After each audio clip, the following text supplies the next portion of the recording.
Assalamualaikum warahmatullahi wabarakatuh.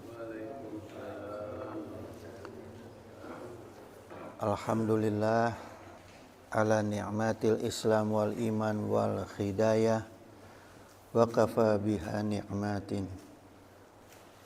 Salawatullah wassalamuhu alaihi wa ala alihi wa ashabihi wa man sara ala nahjihi ila yaumuddin. Amma ba'du, hadratul muhtaramin, al-fudola al-kiram, wabil khusus Rais Masjid Jami Al-Manan, suma hadratul karim Takmir Masjid Jami Al-Manan, ayuhal mukaramun sahibal fudola allazi yakhduruna fi hadza masjid Jami Al-Manan, hafidhakumullah wa ru'akum. Ayuhal ikhwan, subuh sekarang kita masih melanjutkan kajian kitab Sirrul Asrar, Al-Faslu Hadi Asyara, pasal 11, fi bayani sa'adati wa saqawati, ya, tentang bahagia dan derita. Nah, sebelumnya saya sampaikan muqaddimah dulu dari Abu Musa wa qala Nabi sallallahu alaihi wasallam, mislu ma ba'atsanillahu bihi minal huda wal ilmi. Rasulullah SAW bersabda, perumpamaan petunjuk dan ilmu atau hidayah dan ilmu itu yang Allah turunkan kepada aku, ya, ketika Allah mengutus Rasulullah SAW, Allah menurunkan hidayah dan ilmu, kamasali goisil kasiri asoba ardon.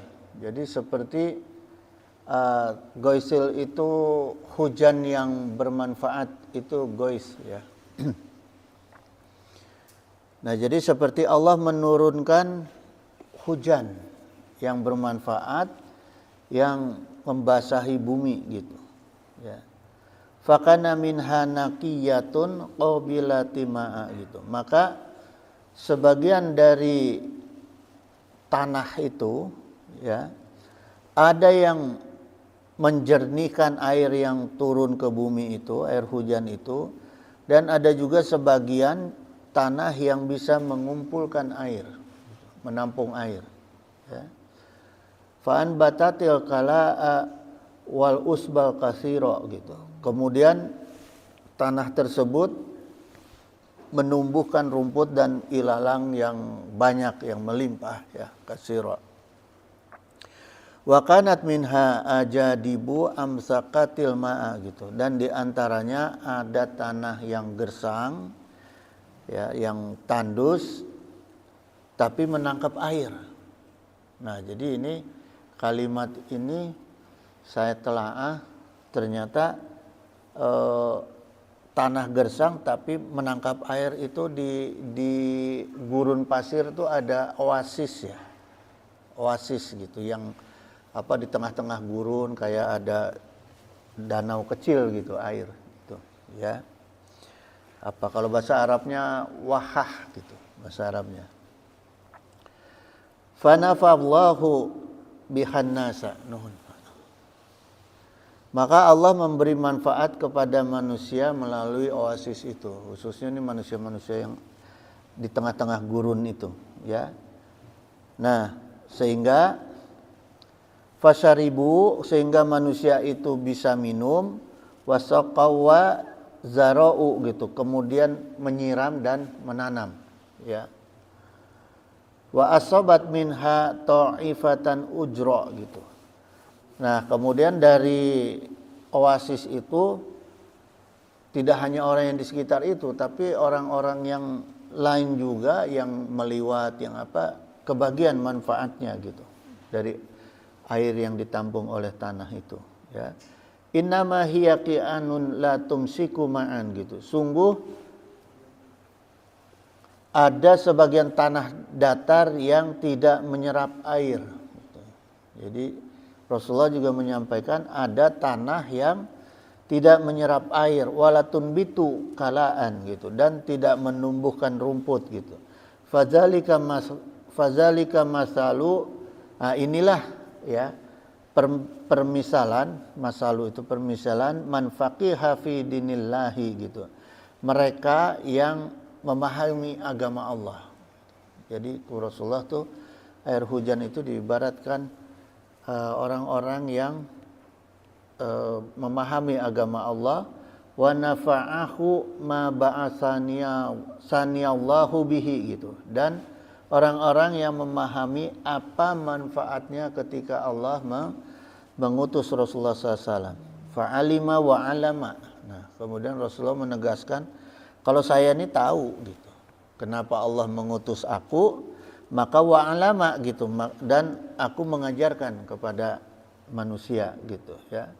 Wa masalu man lam yarfa'a bizalika ra'san gitu. Dan perumpamaan atau semisal orang yang tidak mengangkat kepala, artinya orang yang tidak mengangkat kepala itu yang tidak peduli gitu dengan dakwahnya Rasulullah SAW ya, atau dengan firman Allah, walam yakbal hudallahi lazi ursiltu bihi gitu, dan orang-orang yang tidak mau menerima hidayah ya, maka orang-orang itu adalah orang-orang yang tidak mau menerima hidayah ya, ketika Allah mengutus aku membawa risalah gitu.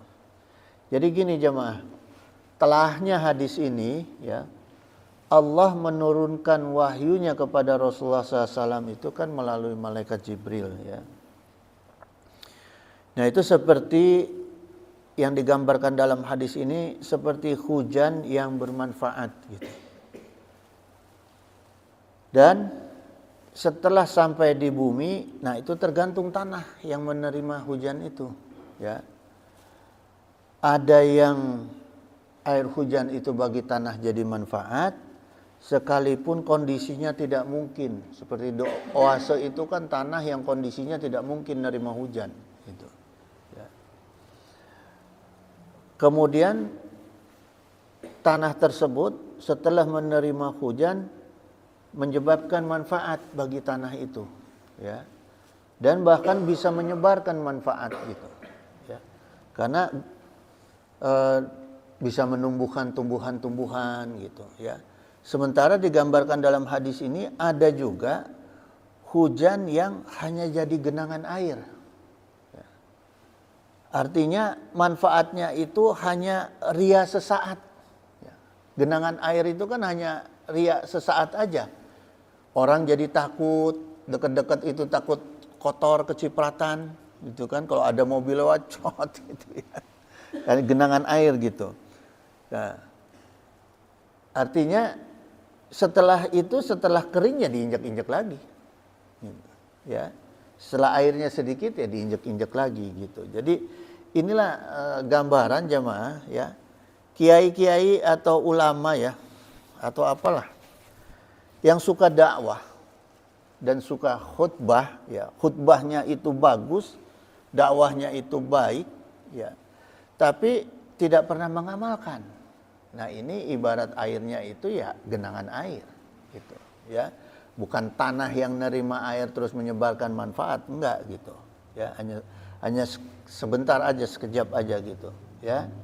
Bahkan digambarkan dari hadis ini, dalam hadis ini ada juga ya, banyak orang-orang yang tidak bisa menerima manfaat gitu ya, ada pihak-pihak yang tidak bisa menerima manfaat, tidak bisa menerima manfaat, dan bahkan tidak bisa menyebarkan manfaat gitu ya. Jadi maknanya jemaah, kalau kita ibaratkan ke manusia ini, bahwa Allah itu menurunkan wahyu diterima oleh Rasulullah, kemudian didakwahkan oleh Rasulullah kepada umat manusia sebagai ilmu ya, sebagai ilmu yang sebagian besar menjadi taufik dan hidayah. Inilah wahyu yang diturunkan oleh Allah ya. Kemudian dalam hadis tadi juga menggambarkan bahwa masih banyak orang-orang yang tidak mau menerima risalahnya Rasulullah SAW, sehingga apa yang diturunkan kepada Rasulullah, wahyu itu tidak bisa menjadi manfaat apa-apa, ya. Wa qala Allahu ta'ala wallazi arsala rasulahu bil huda wa dinil haq, gitu, ya. Allah lah yang mengutus Rasulullah dengan hidayah, ya ini Al-Qur'an, dan agama yang benar, gitu. Liyudhhirahu 'ala dini kullihi, gitu, untuk diunggulkan atas segala agama. Jadi agama Islam ini Allah turunkan kepada Rasulullah itu untuk diunggulkan dari berbagai macam agama, gitu. Yang sebelum-sebelumnya bahkan yang sekarang, gitu, ya. Walau karihal musyrikun, walaupun orang-orang musyrik itu tidak menyukai. Jadi Allah tegaskan orang musyrik itu pasti tidak suka sama firman Allah, sama hadis apa yang dibawa oleh Rasulullah, gitu, dan agama Islam, gitu, jemaah. Jadi maknanya kalau kita telaah, taufik dan hidayah itu isinya ilmu, isinya tuntunan dan kemauan yang kuat serta ikhlas. Itulah taufik hidayah, gitu, ya. Wabillahi taufiq wa hidayah berarti kalau ada pidato yang ditutup dengan wabillahi taufiq wa hidayah, sebelumnya isinya harus ilmu, ya. Harus ilmu, harus tuntunan, dan harus himbauan untuk kemauan yang keras dan ikhlas, gitu. Jangan wabillahi taufiq wa hidayah, dianya sendiri nggak ikhlas, nggak cocok itu, ya. Kalimatnya nggak cocok, gitu. Nah, kemudian jemaah sekalian, gimana cara Allah menanamkan ilham kepada manusia, gitu, ya. Jadi ulama itu menyampaikan bahwa ilham itu adalah wahyu kecil, ya. Al-ilhamu lugotan, ilham itu menurut bahasa adalah ibtala'a wa huwa aidon al-jar'u, gitu. Jadi ilham itu sesuatu dari Allah, ya. Sesuatu dari Allah, hidayah dari Allah yang ditelan, yang kemudian diteguk. Jadi kalau makanan itu kan kadang-kadang dimasukin ke mulut dikunyah. Pasti dikunyah kan? Kemudian kalau minuman itu dimasukin ke mulut kadang-kadang ada yang dikumur-kumur dulu gitu, ya. Nah, kalau ilham ini ibarat kita minum obat, jemaah. Jadi Allah masukkan melalui mulut itu, ditaruh obat langsung glek, gitu, ya. Jadi nggak disaring dulu, langsung glek aja, gitu, ya. Nah, ini namanya al-jar'u. Al-jar'u itu diteguk, gitu, ya, bukan hanya ditelan tapi juga diteguk. Wa talqinu walihau, gitu. Dan ilham itu sifatnya memberi bimbingan dan wahyu, gitu, ya. Artinya wahyu kecil ini, ya.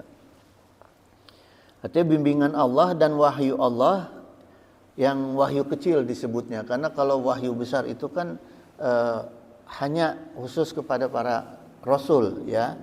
Jadi bedanya gini, jemaah, kalau wahyu itu Allah turunkan melalui malaikat Jibril.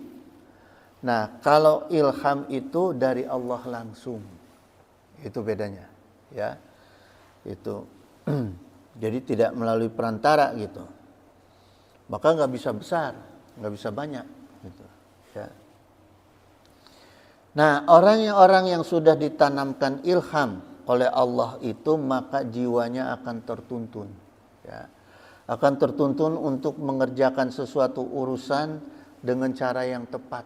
Jadi kalau dia apapun amal dia itu insya Allah tepat, gitu, ya.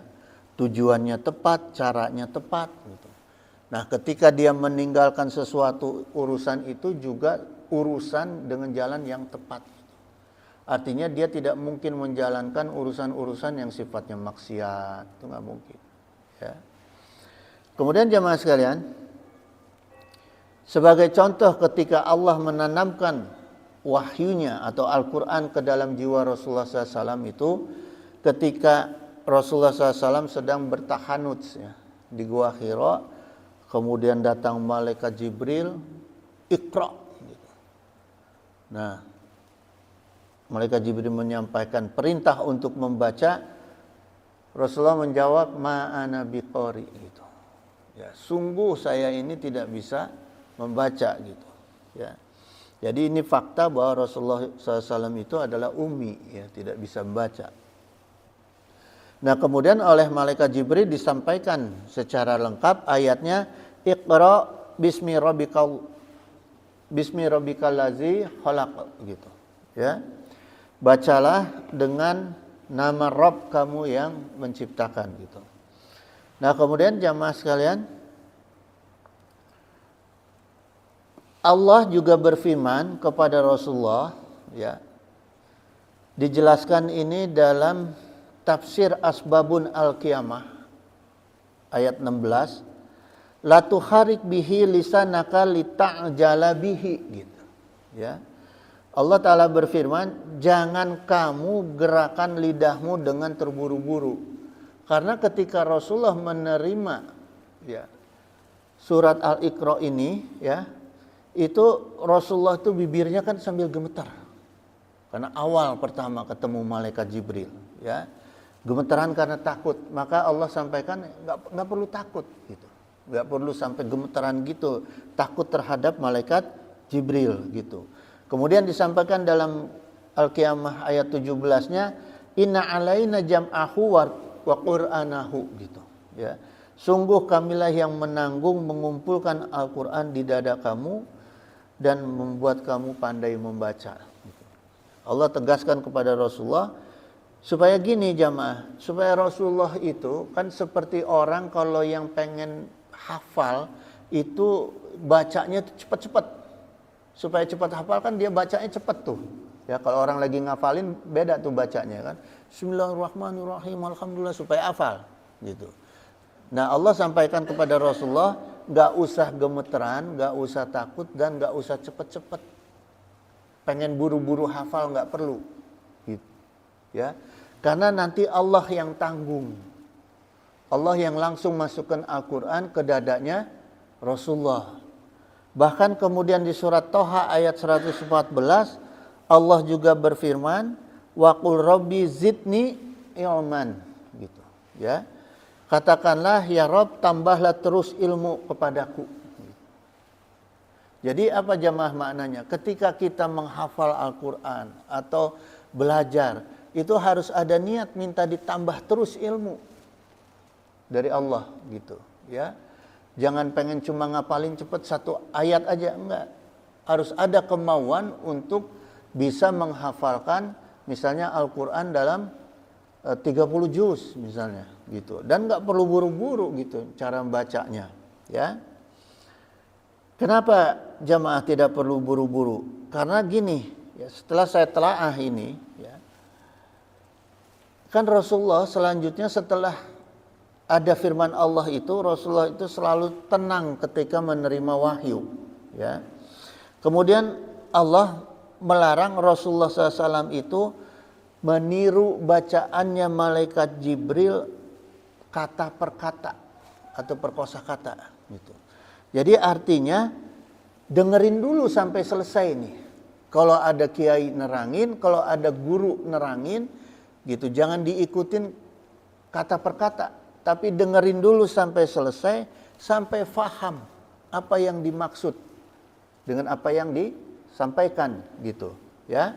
Baru setelah faham, baru dihafalkan per kosakata, gitu. Jadi ada baiknya ketika kita menalal Al-Quran itu jangan hafal dulu satu per kosakatanya dalam satu ayat, tapi paham dulu ayat ini maknanya kemana. Nah, setelah itu baru kita hafalkan, gitu, ya. Sehingga apa jemaah? Sehingga nanti Quran itu begitu kita hafal, istilah orang Sunda bilang tidak hafal cangkem. Hanya hafal di kepala, gitu, tapi makhrajnya enggak benar, ya. Gitu, tajwid tanwinnya enggak benar, gitu, bacaannya enggak benar, maknanya juga enggak hafal. Gitu. Jadi harus dengerin dulu nih apa yang disampaikan oleh kiainya dan hafal dulu, gitu, dengan maknanya, ya. Baru kita menghafalkan, gitu, ya. Kalau sudah gitu, maka jemaah apa yang kita hafalkan itu akan tersimpan dengan baik di dalam dada kita, ya, dan di dalam otak kita, gitu. Ya. Kemudian Rasulullah SAW bersabda, ini diriwayatkan oleh Ibnu Abbas, ya, diriwayatkan oleh Al-Bukhari dari Ibnu Abbas. Fakana Rasulullah SAW saat ba'da zalika iza atahu Jibrilu istama'a gitu. Jadi setelah itu ketika Jibril mendatangi Rasulullah SAW, Rasulullah itu mendengarkan dulu. Jadi nggak langsung ngikutin perkataan malaikat Jibril, tapi didengerin dulu malaikat Jibril sampai selesai. Ya, fa izan tolako Jibril qara'ahu Nabi SAW kama aqra'ahu. Nah, baru setelah malaikat Jibril itu pergi, baru Rasulullah SAW itu membacanya kata per kata, gitu.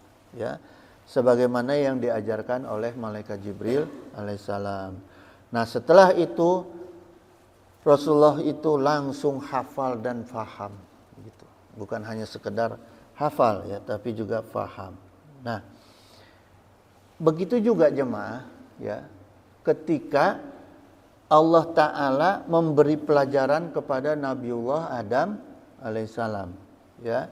Ini dalam surat Al-Baqarah ayat 31, Allah menurunkan wahyu kepada Nabi Adam alaihissalam, wa alamal adamal asma'a kullaha, gitu.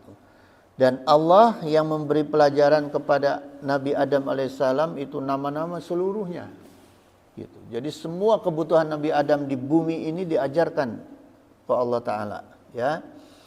Jadi gini jemaah, kalau kita lihat dari aspek bahasa, ya, ketika memberi pelajaran kepada Nabi Adam alaihissalam, Allah menggunakan kata wa alama al asma'a, gitu. Alama. Jadi mengajarkannya itu dengan kata alama. Alama ini maknanya diajarkan secara langsung, tidak melalui perantara. Ya, alama matak ini Allah yang mengajarkan langsung. Kalau kita mengatakan ada ulama yang alama, artinya ulama itulah yang akan mengajarkan langsung. Gitu. Ya, langsung tanpa proses nih. Allah mengajarkan langsung tanpa proses. Ya. Nah, kalau makhluk, kalau pakai proses, ya, itu ditambah tak di depannya. Kalau tadi alama, sekarang ta'alama. Ya, kalau misalnya pakai proses tuh. Ta'alama ya ta'alamu ya ta'allum, gitu, ya. Kata ta'alama ini artinya manusia yang mengajarnya, si ustadznya itu disebut ta'alama. Ustadznya gitu, ya, atau kiainya. Kalau ta'alum artinya belajar. Isim ini bentuknya, belajar, ya. Kalau ta'lim mengajar. Jadi kalau bapak-bapak mau datang ke majelis, ditanya bapak mau kemana, jangan bilang mau ta'lim, berarti mau ngajar tuh. Saya mau ta'lim, wah berarti udah ustadz tuh, yang ditanya ustadz, gitu, ya.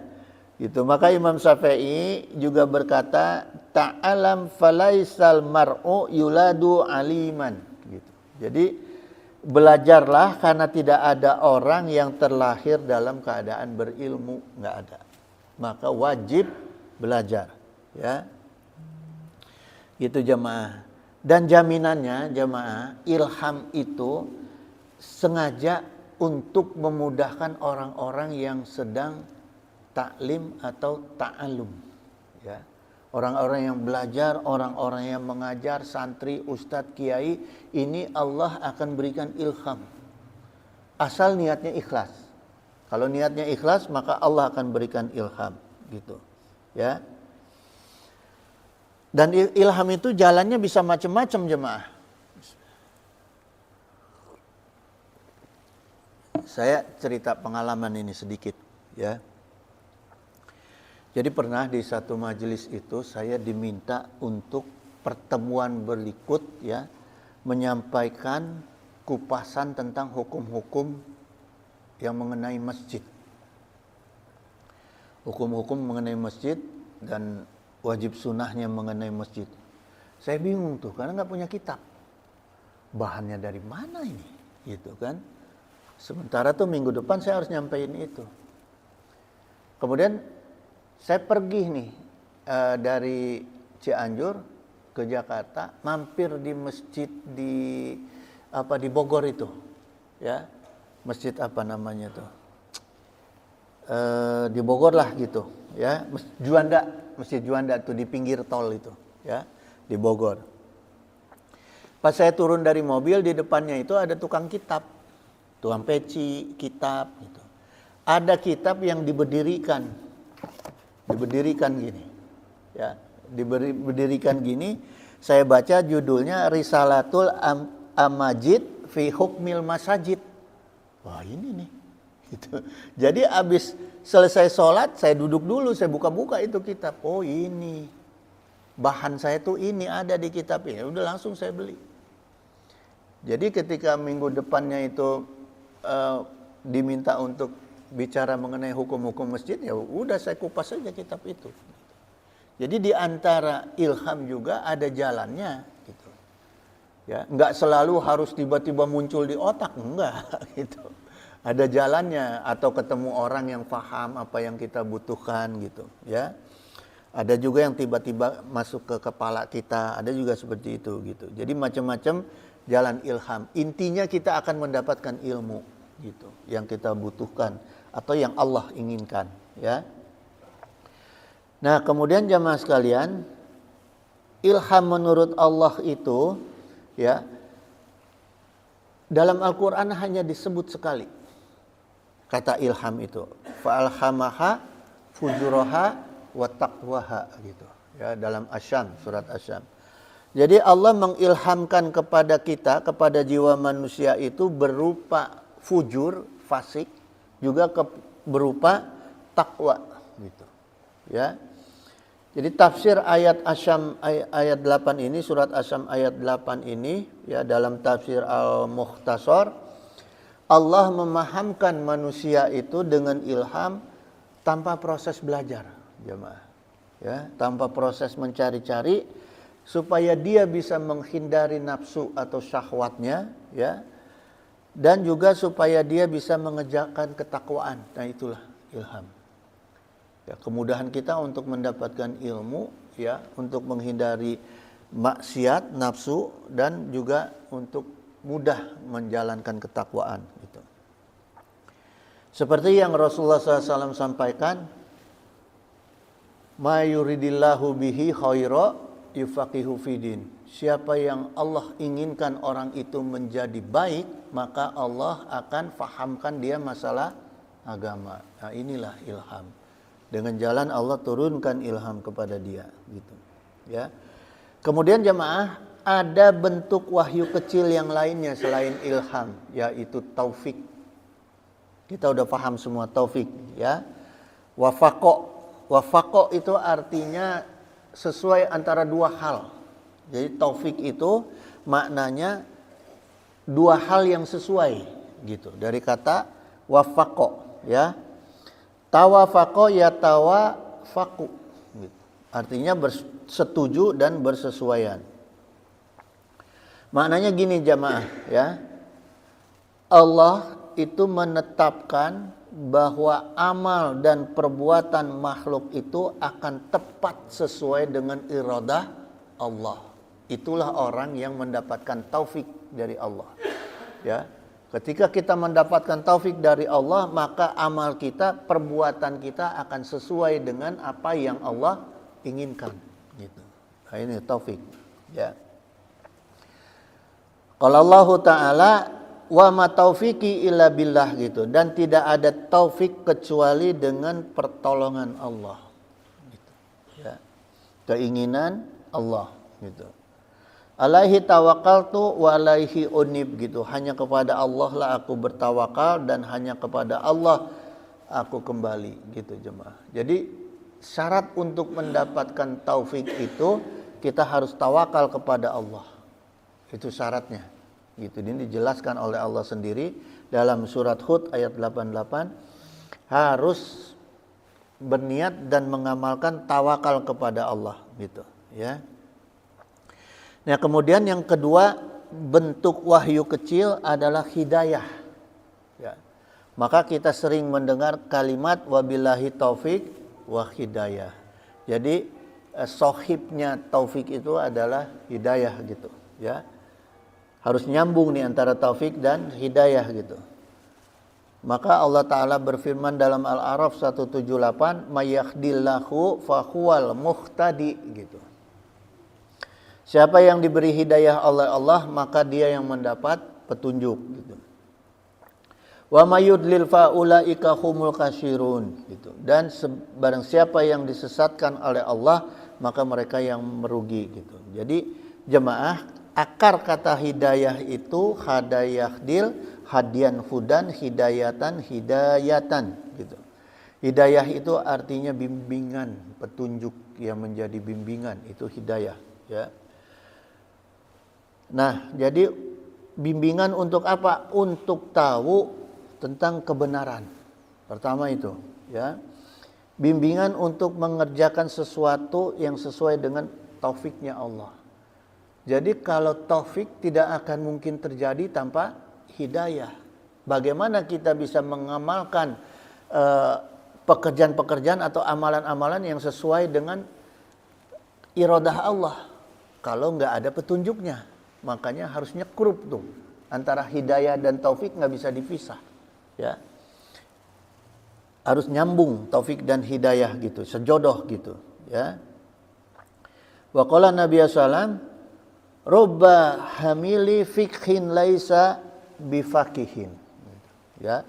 Banyak sekali orang yang mengangkat ilmu agama tadi tapi tidak paham isinya. Artinya ini ada orang-orang juga zaman sekarang itu, ya, hidayahnya nggak dapat gitu.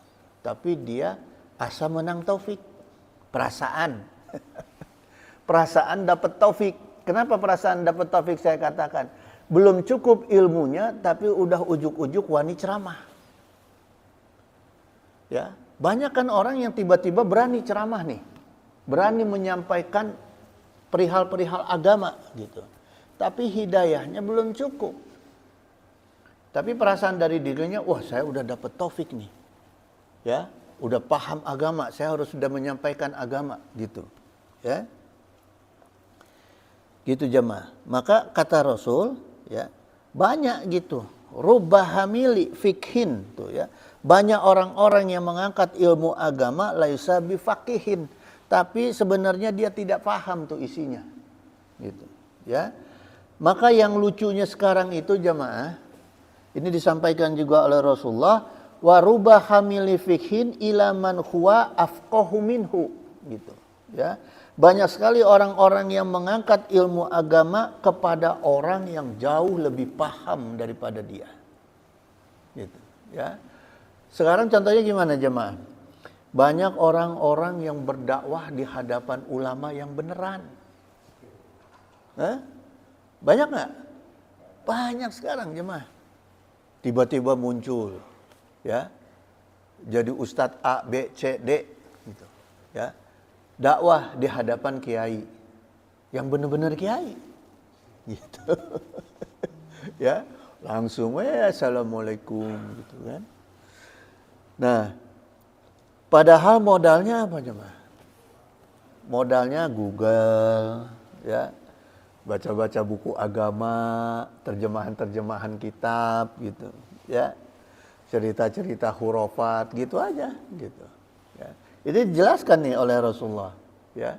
Keadaan nanti itu akan banyak seperti itu gitu, ya. Dan hebatnya lagi tanpa permisi lagi. Ya, gitu. Aneh gitu ya. Tapi ya itulah keadaannya. Jadi intinya begini jamaah, ya. Seseorang itu bisa berdialog dengan Allah itu ada 3 bentuk. Kalau kita simpulkan nih. Pertama ilham, kedua taufik, yang ketiga hidayah tadi, ya. Gitu jemaah sekalian. Nah, sekarang kita masuk ke dalam kajian kitab Sirur Asrar, ya. Pasal 11 tentang bahagia dan derita nih. Disampaikan oleh Syekh Abdul Qadir Jailani, falazimu ala kulli mu'minin, falazimu ala kulli mu'mini an yara amalal khairi min taufiqil bari'i wa amalash syari min nafsihi gitu. Jadi maka setiap mukmin itu harus melihat bahwa maksudnya di sini kemampuan untuk melakukan amal baik ya. Jadi diingatkan oleh Syekh Abdul Qadir Jailani, orang-orang mukmin itu harus bisa melihat kemampuan melakukan amal baiknya itu adalah pertolongan Allah. Ya, jadi maknanya gini jemaah, kalau kita bisa berbuat baik itu bukan karena kita yang hebat, bukan. Ya, harus introspeksi itu, harus tawadu. Kita bisa berbuat baik, bisa mengajar, bisa belajar itu juga karena pertolongan Allah. Kita bisa datang ke masjid ini bukan karena kita hebat, enggak. Gitu. Kalau Allah halangin akan terhalang, ya. Tapi sementara ketika kita melakukan amal buruk itu wa amal syari, amal buruk itu ya min nafsihi, itu karena diri kita sendiri. Jadi kita berbuat buruk itu ya jangan nyalahin Allah, jangan. Ya, main gapleh jangan nyalahin Allah, da eta mah kahoyong urang gitu. Ya. Itu. Jadi jangan nyalahin Allah kalau kita berbuat buruk, ya. Hatta yakuna min ibafillahi allazina zakrahumullahu ta'ala biqaulihi gitu. Kalau sampai itu yang dilakukan, ya, maka dia itu termasuk hamba-hamba Allah yang Allah sebutkan dalam Al-Quran. Jadi kalau kita bisa membedakan nih, kalau kita beramal baik karena Allah, beramal buruk karena diri kita, Allah sebut di dalam Al-Quran itu walazina iza fa'alu fahisyatan au dolamu anfusahum, ya. Dan orang-orang yang kalau dia mengerjakan perbuatan keji atau mendolimi diri sendiri itu, ya, zakarallahu, maka mereka mengingat Allah, fastaghfaru lizunubihim gitu, kemudian memohon ampunan atas dosa-dosanya. Ya. Jadi kita harus cepat-cepat tuh jemaah. Kalau kita ingat ya berbuat dosa, berbuat buruk itu karena diri kita, buktinya atau cirinya salah satunya adalah segera bertobat. Kalau kita nggak segera bertobat itu diantaranya kita dianggap menyalahkan Allah, gitu, ya. Wa man yaghfiru dzunuba illallah, dan siapa yang dapat mengampuni dosa-dosa itu selain Allah. Allah tanya ini kepada kita. Fa iza adafal abdu khalaqa ma'syiyati ila nafsihi arba wa anjahalahu gitu. Maka seorang hamba itu yang maksudnya di sini menyandarkan maksiatnya, ya, itu adalah perbuatan dirinya, maka dia dijamin dia akan selamat, ya, dan akan beruntung, jemaah, gitu. Karena apa tadi? Kalau menyandarkan kesalahan pada dirinya kan dia sadar itu pasti langsung tobat. Nah, kalau nggak tobat itu berarti nyalahin Allah tuh, ya. Ayudifaha ila bari'i azasmuhu walau annahu huwal khaliqul haqiqiyu gitu. Manusia itu menyandarkan bentuk apapun kepada pencipta yang hakiki di dalam perut ibunya. Ya. Jadi manusia itu begini jemaah. Manusia itu harus mengimani semua peristiwa yang mengena kepada dirinya pada hakikatnya adalah qada wa qadar Allah. Ya. Gitu. Jadi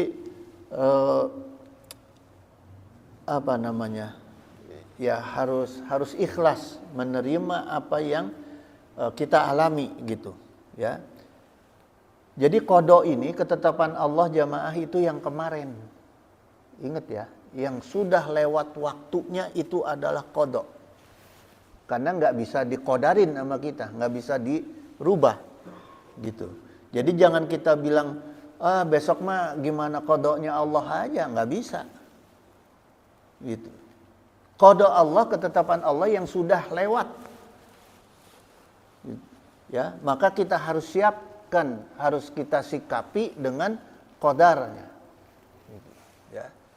Qadar itu kan artinya kadar itu artinya ukuran. Ketetapan Allah kita bakal cilaka hari H, pasti cilaka. Ya, siapapun pasti akan cilaka pada hari H yang sudah ditetapkan ku Allah. Gitu. Tapi cilaka besar, cilaka kecilnya gimana kita? Ya. Jadi kita kalau pengen nanti duha siang sampai malam ini, kalau nauzubillah kalau ditetapkan ke Allah itu bakal cilaka, gimana caranya supaya cilakanya kecil? Terus kalau misalnya nanti itu hari ini kita nanti pasca pengajian ini akan dapat untung, gimana caranya untungnya supaya besar, jangan sampai untungnya kecil. Nah itu kita bisa usahakan, jemaah. Ya, tapi dengan dasar ketetapan Allah, gitu. Misalnya manajemennya kita perbaiki, ada ilmu-ilmu manajemennya, kemudian sholawatnya, amalan-amalan lainnya kita siapin, maka itu akan merubah kodar kita, bukan kodoknya, tapi kodarnya, gitu. Ya, gitu jemaah. Wa amma qauluhu sallallahu alaihi wasallam. Nah, berkata Rasulullah SAW, as-saidu saidun fi batni ummihi, ya, orang-orang yang bahagia itu sudah ditakdirkan bahagia sejak di dalam perut ibunya. Gitu. Ya. Sudah ditakdirkan jemaah. Cuma masalahnya bahagianya gede apa bahagia kecil. Gitu. Ya. Kita kan juga bisa aja bahagia nih. Ada salah satu istilah bahagia itu lazid. Lazid itu artinya apa? Nikmat, enak gitu. Nah, kita bisa saja mendapatkan bahagia setelah pulang pengajian ini berupa makanan enak. Tiba-tiba ada orang yang ngasih kue. Alhamdulillah, kuenya lazid. Itu kan juga bahagia gitu. Ya. Tapi beda dengan bahagia ketika tiba-tiba ada orang ngasih duit 10 juta. Ya, beda juga bahagia tuh. Gitu, ya. Gitu jemaah. Nah, ini usaha kita lah.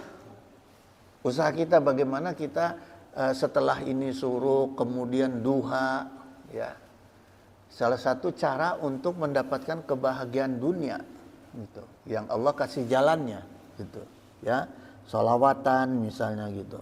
Wasyaqiyu syaqiyun fi batni ummihi, dan orang-orang yang cilaka juga sudah ditakdirkan sejak dalam perut ibunya, gitu. Cilaka juga akan dapat cilaka, gitu. Nah, kalau kita tadi setelah pengajian ini kita sholat, sholawat, zikir dan sebagainya, yang tadinya mau ketabrak mobil nggak jadi ketabrak sepeda roda 3. Alhamdulillah tuh nggak jadi, ya, gitu jemaah. Dulu saya pernah pulang dari pesantren itu, dari Sindang Lama, supir nate anak kiai, yang nyupirinya anak kiainya itu, ya, anak uak saya gitu, anak kiainya. Karena merasa anak kiai ngebut. Maning itu mobil carry, bukan mobil sedan. Mobil carry dulu kan kecil gitu ya. Ngebut. Selamat tapi alhamdulillah. Padahal saya udah bayangin, wah udah celaka gitu. Karena bawa mobilnya udah kayak nggak jelas gitu, kayak jin. Gitu, ya. Tiba-tiba pas sampai rumah saya nabrak pagar. Jeduk nabrak, pas saya lagi tidur kepala kepentok gitu. Untung nggak di jalan kan. Jadi artinya tetap cilaka gitu. Tapi cilaka gede diganti ku cilaka kecil gitu, ya. Kalau syariat supir seperti itu pasti cilaka tuh. Bawa mobilnya kayak gitu kan. Gitu. Nah, itulah pentingnya jemaah mendekat kepada Allah, karena yang punya kodoknya itu Allah, ya. Nah, kodarnya adalah usaha kita, ya. Waqat awalu anal murada minal umi fil hadisi majma'ul anasyiril allazi tatawalladu minhu quwal basyariyati, gitu. Jadi ulama menakwilkan gini jamaah, bahwa kata ibu, ya, kata ibu dalam Umi dalam hadis-hadis itu, ya, ini adalah tempat dikumpulkannya keturunan yang akan dilahirkan dari seseorang yang punya sifat kuat kemanusiaannya. Nah, jadi ulama sendiri sudah menyampaikan kalau seorang ibu atau emak-emak itu kuat, sisi kemanusiaannya kuat, ya. Maka jangan aneh banyak emak-emak yang berani nyeleneh. Ya, sen ke kanan, beloknya ke kiri. Nah, karena emang udah cek ulama, emang ulama emak-emak pasti gitu ya. Beda gitu. Berani nyerekan polisi, ditilang nyerekan, tah eta emak-emak gitu, ya. Wa turabu wal ma'u wad darus sa'adati gitu. Nah, kemudian dijelaskan juga oleh Syekh Abdul Qadir Jailani, tanah itu dan air itu adalah penjelmaan sebuah kebahagiaan, jemaah, ya. Li'annahum mukhiya wa munbital ilmi wal imani gitu. Karena keduanya itu baik tanah maupun air itu akan menghidupkan makhluk dan akan menumbuhkan ilmu dan iman. Nah, ini harus dipahami nih ya. Pelan-pelan nih jemaah nih, ya. Mutolanya gini kalimat ini jemaah. Ini nggak bisa dibaca begitu aja, harus sambil dipahami, ya. Jadi mutolaahnya, ya, memahami hadis tentang turunnya wahyu Allah tadi, ya, seperti memahami hadis tentang turunnya wahyu Allah tadi, bahwa perut seorang ibu, ya, perut seorang ibu itu seperti di dalamnya itu ada air dan tanah. Kenapa? Karena manusia itu zatnya diantaranya tanah, jemaah. Jadi perut seorang ibu itu bagaikan tanah yang sama-sama di dalamnya ada air ketika dia akan menumbuhkan makhluk lainnya, ya. Ketika tanah itu ada air di dalamnya, maka bisa tumbuh tumbuhan. Tumbuhan-tumbuhan akan tumbuh. Perut ibunya juga ketika sudah diisi air bapaknya, maka akan tumbuh. Lahir makhluk berikutnya, gitu, ya, anaknya lahir. Kalau nggak diisi air dari bapaknya nggak akan tumbuh, gitu, ya. Ini yang dijelasin nih. Jadi baik perut ibu maupun tanah itu disampaikan oleh Syekh Abdul Qadir Jailani adalah sumber kehidupan bagi makhluk yang lainnya, gitu, ya. Selain sumber kehidupan makhluk yang lainnya juga sumber lahirnya ilmu. Perut ibu maupun tanah itu sumber lahirnya ilmu dan iman manusia, gitu, ya. Maka tolabul ilmu minal mahdi ilal lahdi, ya. Dari mulai perut ibunya itu harus sudah ditumbuhkan ilmu. Caranya gimana jemaah? Anak yang di dalam kandungan itu ada baiknya dibacain sholawat, ya, dengerin Al-Quran. Ibunya harus rajin mengaji Al-Quran, gitu. Kemudian sholawat, khususnya ibunya nih, ya. Supaya apa? Supaya bisa terisi ilmu, ya, dan agama, iman di dalam janin anaknya, gitu, ya. Nah, ini juga harus seimbang, jemaah. Harus seimbang. Artinya gini, manusia itu kan coba kita lihat ya, pohon itu kalau tumbuh itu seimbang, jemaah. Coba pelajari. Nggak mungkin pohon tiba-tiba dari kecil tiba-tiba ada buah, nggak mungkin. Seimbang gitu. Sekalipun pohon itu di stek di apalah, gitu ya, pakai teknologi misalnya gitu, tapi pasti seimbang. Nah, begitu juga manusia, jemaah, ya. Manusia itu harus kita besarkan secara seimbang. Umurnya bertambah, ilmu dan imannya juga harus bertambah. Jangan sampai jemaah, ya, ibaratnya gini, kalau kita salah nyekolahin anak itu, maka ketika anak itu tambah umur, maka dia tambah jauh dari agama. Na'udzubillah. Banyak, jangan dikira loh, banyak orang-orang muslim nyekolahin anaknya di sekolah-sekolah Kristen. Ya kan? Banyak. Jangan dikira sedikit, banyaknya mah. Bukannya di pesantren, di sekolah-sekolah sekolah Buddha, sekolah agama lain, kepercayaan lain. Maka semakin besar dia, anak itu, semakin tambah umurnya akan semakin jauh daripada agama. Ini hati-hati jemaah, ya. Maka yang diajarkan oleh Rasulullah itu harus seimbang. Umur bertambah harus seimbang dengan bertambahnya ilmu dan iman, gitu. Ya, itu jemaah. Nah, salah satu ciri orang yang seimbang antara ilmu, umur dan iman adalah tawadu. Tawadu. Ya. Jadi ketika ada orang yang ilmunya bertambah, ya, umurnya bertambah, tapi tidak seimbang dengan imannya, maka dia tidak akan tawadu, akan ngajago itu orang, gitu, ya. Tapi kalau yang seimbang itu adalah tawadu. Wat tawadu'i fil qalbi, maka disampaikan oleh Syekh Abdul Qadir Jailani, sifat tawadu itu adanya di dalam hati, ya. Gitu jemaah sekalian. Selanjutnya Syekh Abdul Qadir Jailani berkata,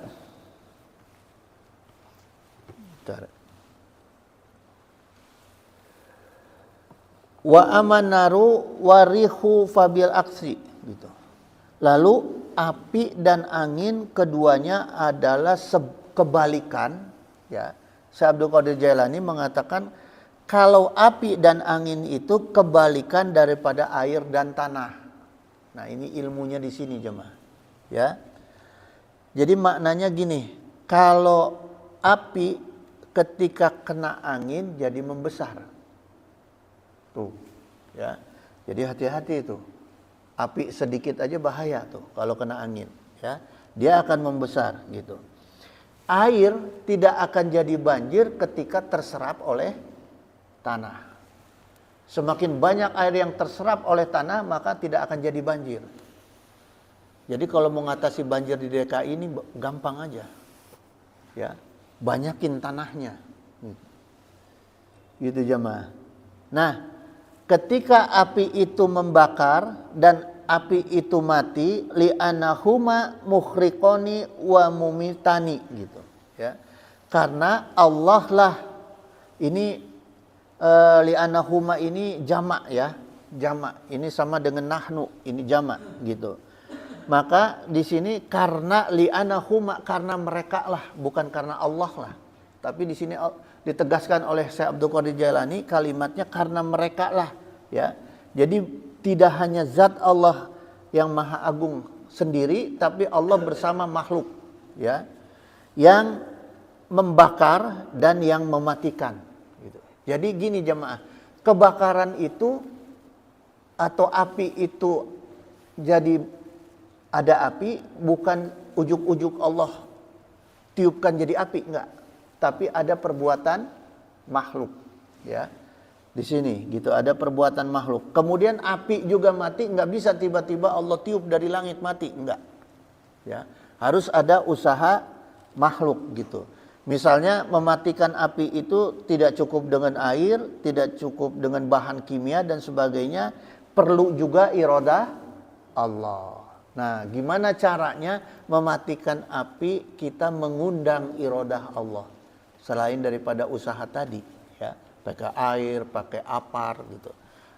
Salah satunya waqala Nabi SAW, ya, untuk mengundang iradah Allah itu, iza ra'aitumul hariqa fakabiru, gitu. Hariq ini artinya kebakaran, ya. Jika kalian melihat kebakaran, maka fakabiru, maka bertakbirlah. Jadi selain pemadam kebakaran nyemprotin, harus juga kita takbir tuh. Jadi orang-orang Allah panik enggak. Ya, diajak yang lain itu bersama-sama masyarakat untuk takbir di sekitar api itu, ya.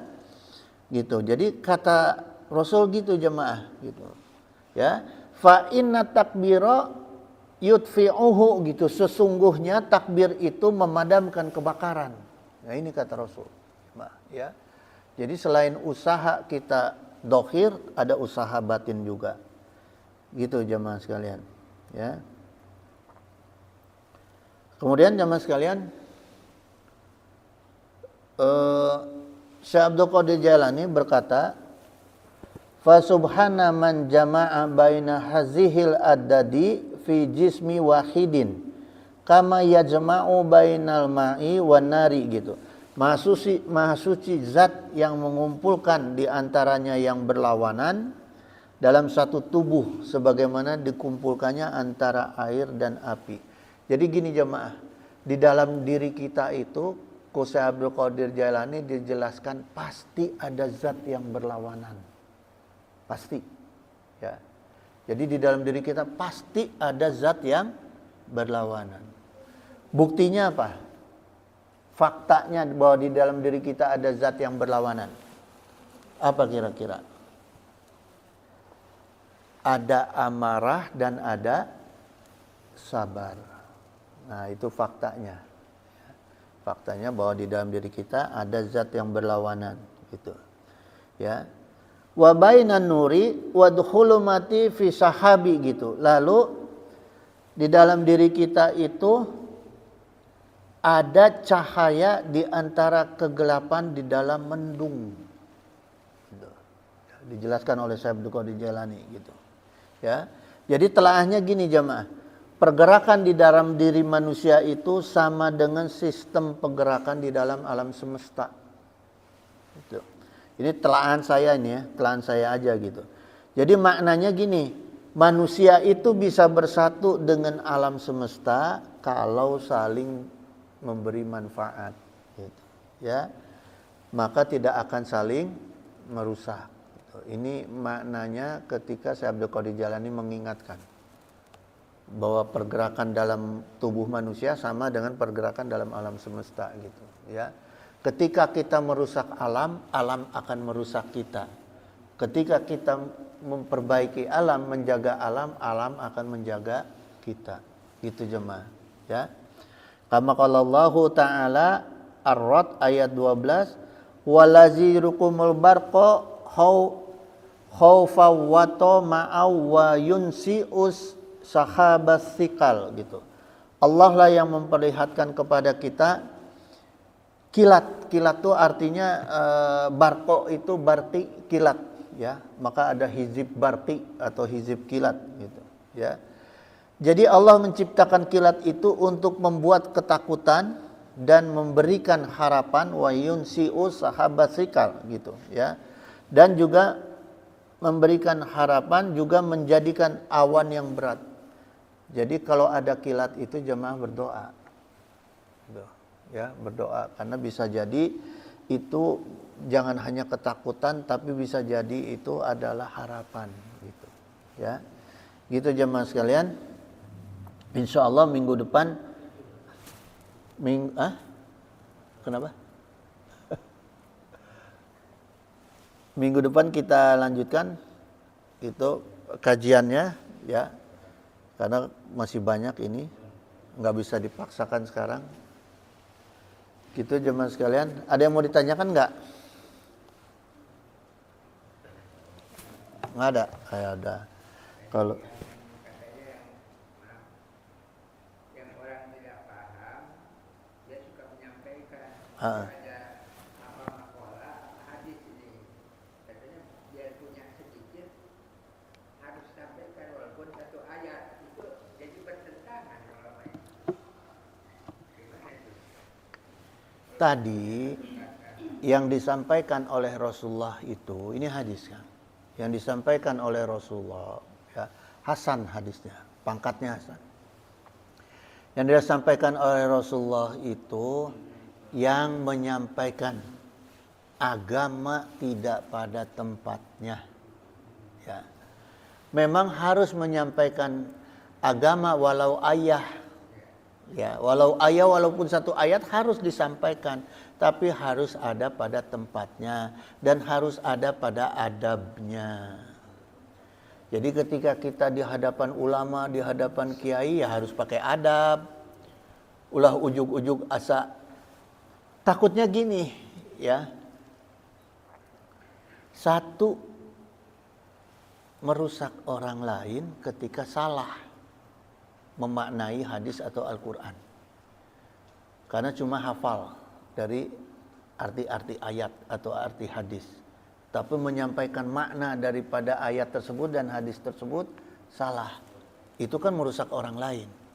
Yang kedua, merusak diri sendiri. Kenapa merusak diri sendiri?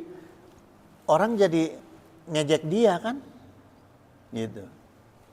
Jadi gini jamaah, yang namanya ayat Al-Quran ataupun hadis itu ada siyak, lihak, sibak.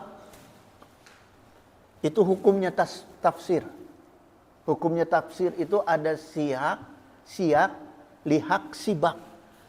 Artinya satu ayat ataupun satu hadis tidak bisa berdiri sendiri. Harus ada kaitan dengan ayat sebelumnya maupun ayat sesudahnya. Itu kalau di dalam Al-Quran. Di dalam hadis itu juga misalnya yang dikatakan balaguni walau ayah, ya, menyampaikan hadis-hadis aku walaupun satu ayat, tidak berdiri sendiri hadis ini. Berkaitan juga dengan hadis-hadis yang menyangkut dengan adab, hadis-hadis yang menyangkut dengan ilmu, keutamaan ilmu gitu, ya.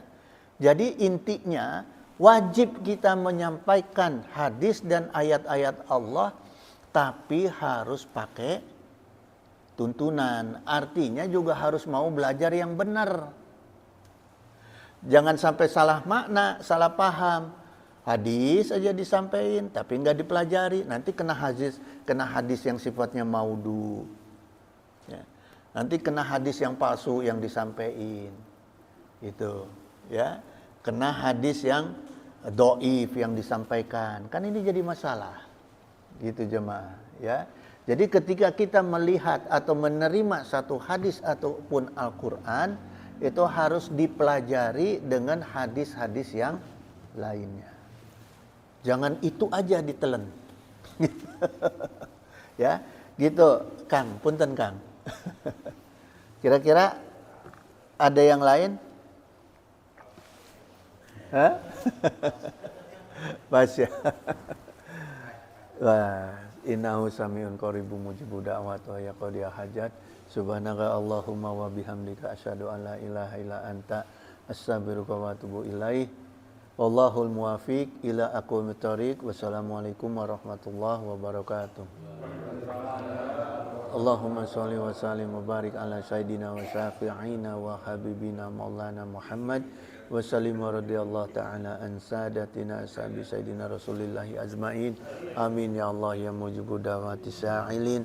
Allahumma inna nas'aluka minan ni'mati tamamaha wa minal ismati dawamaha wa minar rahmati sumulaha wa minal afiyati husulaha wa minal aishi argodah wa minal umuri asadah wa minal isani atamah wa minal in'ami a'amah wa minal fadli azabah wa minal lutfi anfa'ah. Allahumma kun lana wa la takun alaina.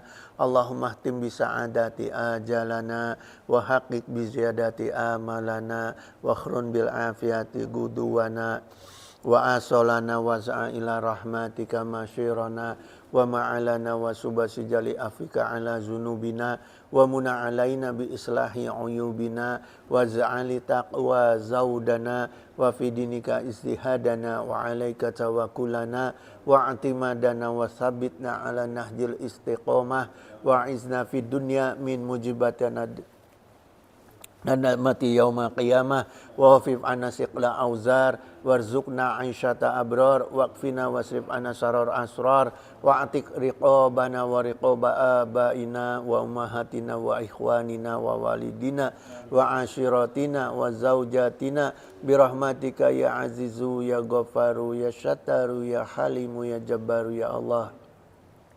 Ya Allah, ya Allah, ya Rahman, ya Rahim, ya Arhamar Rahimin, innaka ala kulli syai'in qadir wa bi ijabati jadir. Allahumma a'izal islamana wa muslimin, Allahumma ansur ikhwanana muslimin, Allahumma ansur mujahidina fi Palestin, Allahumma ansur mustad'afina fi Palestin wa fi baladi Sami wa fi kulli makanin wa waqtin. Allahumma ahlikil kafaratal musyrikin, Allahumma damiril yahuda wa syatid samlahum wa farik jam'ahum, Allahumma salimna wa walidina wa auladana wa ikhwanana wa akhbabana wa zawjatina min jami'i makhawi fid dunya wa akhirah wa huwalihima istajib ya Allah ya mujibu da'wati sa'ilin.